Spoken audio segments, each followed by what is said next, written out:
আসসালামু আলাইকুম বন্ধুরা, সোয়ানাস কিচেনে জানাই আপনাদের অনেক অনেক স্বাগত। আজকে আমি দেখাবো ঝুরঝুরে আলু ভাজা কিভাবে বাড়িতে বানানো যায়। মাত্র দুটি উপকরণ দিয়েই বানিয়ে নেওয়া যাবে এই ঝুরঝুরে আলু ভাজা।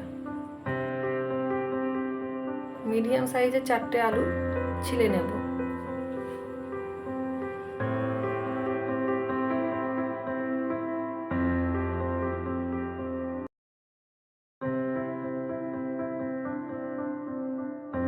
আলুগুলি ভালো মতো করে ধুয়ে নেব।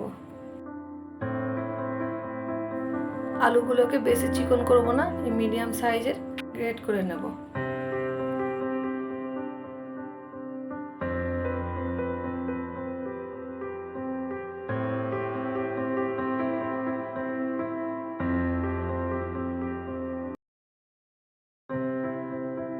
এক এক করে সব আলুগুলি একইভাবে গ্রেট করে নেব। দেখুন ঠিক এই রকম হবে।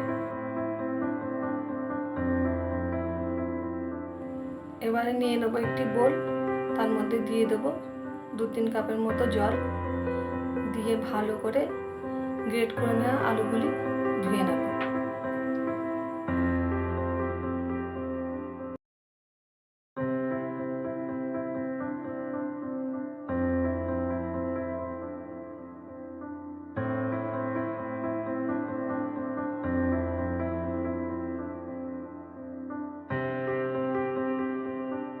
ঠিক এইভাবে চিপে চিপে ভালো করে তুলে নেব।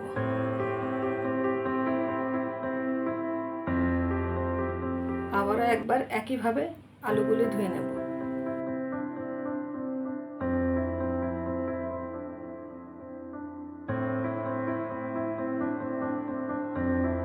আবারও এখানে একটা নিয়ে নিচ্ছি বোল, তার মধ্যে গ্রেট করা আলুগুলি দিয়ে দেবো, আর দেব ঠান্ডা জল, আর সাথে কয়েকটা বরফের টুকরো।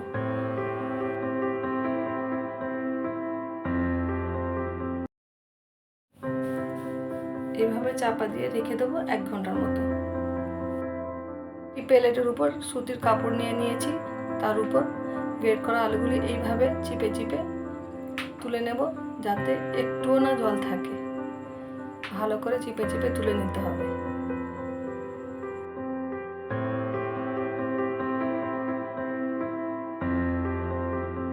আলুর মধ্যে এক্সট্রা জল আছে কিনা চিপে এইভাবে একটু দেখে নেব।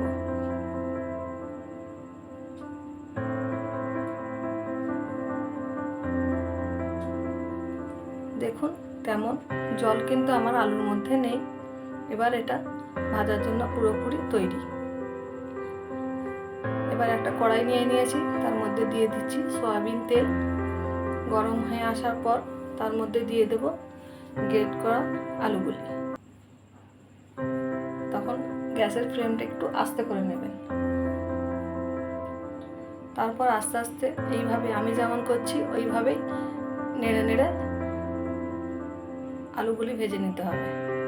এইরকম হালকা বাদামি কালার হয়ে আসা পর্যন্ত ভেজে নেব। প্লেটের উপর টিস্যু পেপার বিছিয়ে নিয়েছি, তার উপরে আলু ভাজাগুলো রেখে দেবো, যাতে এক্সট্রা তেল আলু ভাজার মধ্যে থেকে না যায়। আবারও একইভাবে বাকিগুলো ভেজে নেব।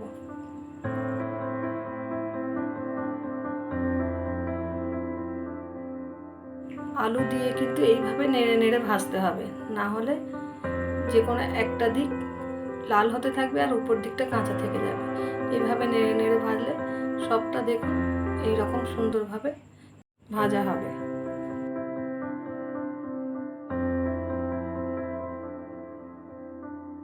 এবার একটু উপর থেকে বিট লবণ ছড়িয়ে দেব।